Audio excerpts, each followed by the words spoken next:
So today we're going to start our chapter number 5, My Shadow, यानी मेरी परछाई। तो परछाई कैसी होती है, क्या क्या उसकी हैबिट्स होती हैं, वो सब आज हम इस पोएम के थ्रू पढ़ने वाले हैं। This poem is about shadow. तो ये पोएम किसके बारे में है? शेडो के बारे में। I have a little shadow that goes in and out with me. तो मेरी एक छोटी सी शेडो है जो मेरे साथ अंदर बाहर जाती है। देखो ये बॉय है, तो ये क्या है? इसकी शेडो। वैसे ही हमारी भी शेडो होती है, कभी आगे कभी पीछे हमारे साथ साथ चलती है जब भी इस पे लाइट फॉल करेगी। And what can be the use of him is more than that I can see he is very very like me from the hills up to the head. तो वो बिल्कुल मेरी ही जैसी होता है। देखो जैसे हम होते हैं तो हमारी ही शेप की, हमारी ही परछाई है, हमारी ही शेडो है, तो वो दिखती भी हमारे जैसी है। And I see him jump before me when I jump into my bed. और जैसे ही मैं अपने बेड पे जंप करता हूँ तो वो मुझसे पहले ही जंप कर जाती है। The funniest thing about him is the way he likes to grow, not at all like proper children which is always very slow. तो उसकी एक फनीएस्ट थिंग ये है कि उसे हमेशा ग्रो करना अच्छा लगता है। ऐसे नहीं कि जैसे प्रॉपर बच्चा होता है ना, बच्चा तो धीरे धीरे बढ़ता है और वो तो बहुत जल्दी जल्दी ग्रो करती है। For he sometimes shoots up taller like an Indian rubber ball। तो कभी कभी तो इतनी बड़ी हो जाएगी, इतनी टॉल हो जाएगी, देखो बच्चा इतना और उसकी परछाई इतनी, शेडो इतनी बड़ी हो रही है। तो कभी कभी एकदम से इतनी बड़ी हो जाएगी कि जैसे एक रबर बॉल एकदम से बढ़ गई हो।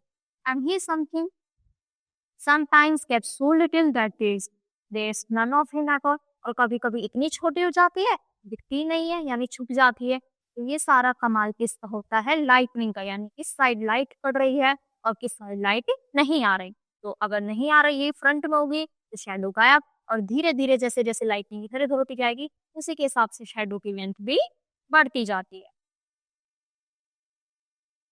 He hasn't got a notion of how children out to play and can only make a fool of me in every sort of way.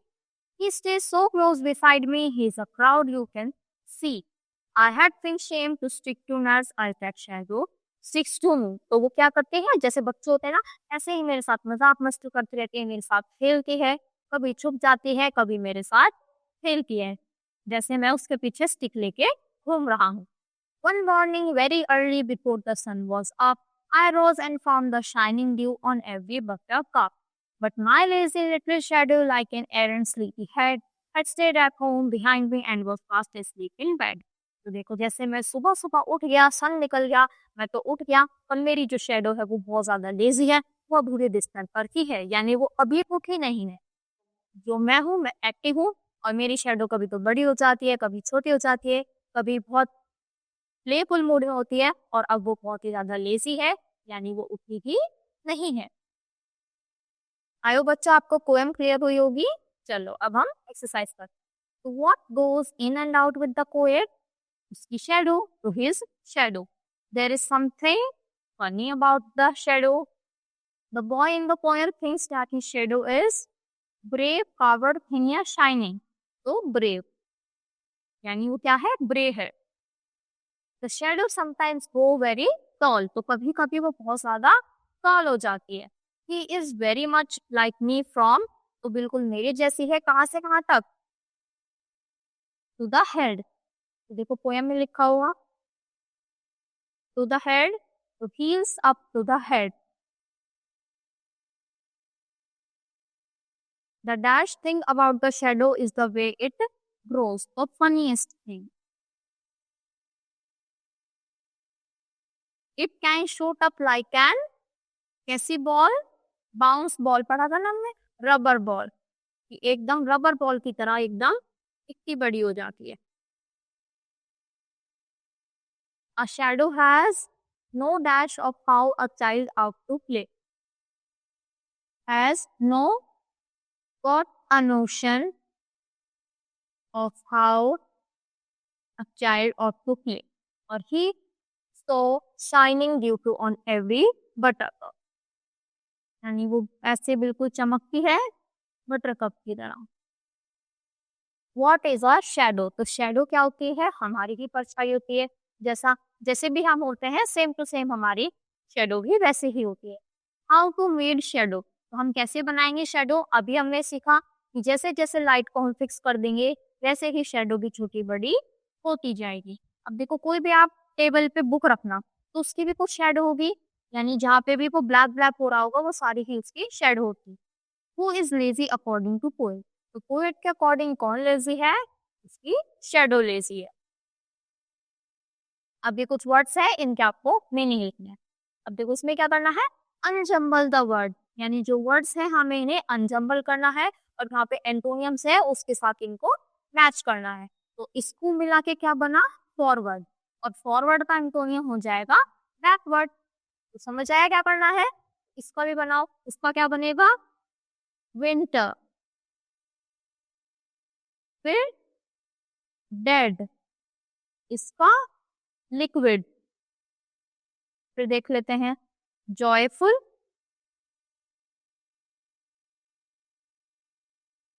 और इसका हो जाएगा इनकरेक्ट। तो ये बाकी के सारे आप करना, ठीक है, ये नहीं कि छोड़ दिए। अब इनके मैचिंग ला लो। तो इनकरेक्ट का अपोजिट एंटोनियम हो जाएगा करेक्ट, जॉयफुल का जॉयलेस, विंटर का समर, डेड का अलाइव, और लिक्विड का सॉलिड। तो ऐसे ही क्या करने हैं, मैचिंग करने हैं एंटोनियम, और इन वर्ड को करेक्ट करके वहां पर लिखना है। फिर आते हैं, read the paragraph and imagine what the scene would like. तो ये सीन है पूरा, देखो बहुत ज्यादा रश हो रहा है, इधर उधर कुछ सामान खरीद रहे हैं, कुछ शॉपिंग कर रहे हैं, मॉल्स हैं बहुत सारे सारे, तो ये सारा ही यहाँ इसमें पड़ेगा। तो late in the afternoon the supermarket is full. तो आफ्टरनून के टाइम पूरी ही मार्केट फुल थी। All the shelves are untidy, सारी शेल्फ्स बहुत अनटाइडी थी, सब तरफ गंदा था, बिल्कुल भी क्लीननेस नहीं थी। The floors are dirty and dull, जो फ्लोर्स हैं वो भी बहुत ज्यादा, देखो कितना गंदगी फैलाई है, इधर उधर सामान फेंका हुआ है, तो सब कुछ बहुत ही ज्यादा गंदा था, डर्टी था। It is noisy before the departure of the last customer. अब बिल्कुल लास्ट कस्टमर थे, अब शॉप बंद होने वाले थे, तो अब क्या था, बहुत ही ज्यादा शोर था। जब क्राउड होगा, बहुत सारे लोग होंगे, तो शोर भी ज्यादा होगा। तो इसी को हमें क्या करना है, दोबारा लिखना है इनके एंटोनियम्स के साथ। तो अनटाइडी की जगह क्या हो जाएगा, टाइडी, फुल की जगह फुल है, तो फुल की जगह क्या हो जाएगा, एम्प्टी। तो इसी को पूरे को पैराग्राफ को आपको दोबारा लिखना है।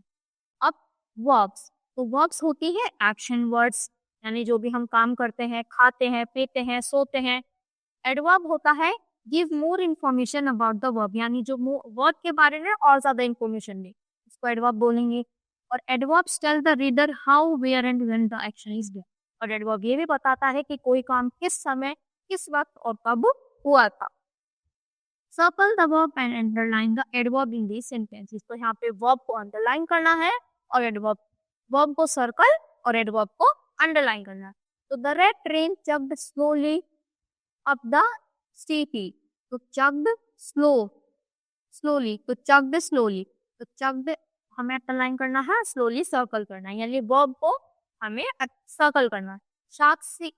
साक्षी ran swiftly across the ground, तो ran swiftly. Mrs. Gupta walked slowly and lazily as she was unwell. Mr. Singh shouted loudly at the noisy classes, तो इसमें भी हमें ऐसे ही करना है, chugged और slowly, क्योंकि ly वाला हमारा क्या होता है, एडवर्ब होता है। एडवर्ब की पहचान क्या होती है, एंड में ज्यादातर ly ही आता है, और ये सारी ही उससे पहले वर्ब्स यूज की गई हैं। अब हमें बताना है कि ये जो एडवर्ब बने हैं ये कौन से उससे बने हैं, कौन से वर्ब से बने हैं। तो क्वाइटली कहा जाएगा, क्वाइट। लाइटली किससे बना, लाइट से। स्ट्रॉन्गली बना, स्ट्रॉन्ग से, यानी ly बस हटाना है हमें। केयरफुली, केयरफुल से बना है, और लाउडली, लाउड से बना है। ऐसे ही सारे करना है। Complete these sentences using suitable adverbs. तो Kritika read her book in the library, तो कैसे पढ़ेगी लाइब्रेरी में, साइलेंटली, या फिर जोर जोर से, बिल्कुल शांत से। Sara was waiting in line for bus, the dog barked at the stranger, तो लाउडली। और यहाँ पे वो लाइन में क्या कर रही थी, बहुत ही पेशेंटली वेट कर रही थी। तो ऐसे ही ऐसे वर्ड्स लिखने हैं जो उसमें फिट हो सके, और यहाँ पे क्या करना है, उन्हीं के एंटोनियम्स लिखने हैं, यानी कि सिनोनियम, सॉरी, जो उनका सेम, जैसे क्विक का क्या हो जाएगा, क्विक मतलब फास्टली, तो ऐसे ही इनके एंटोनियम्स लिखने।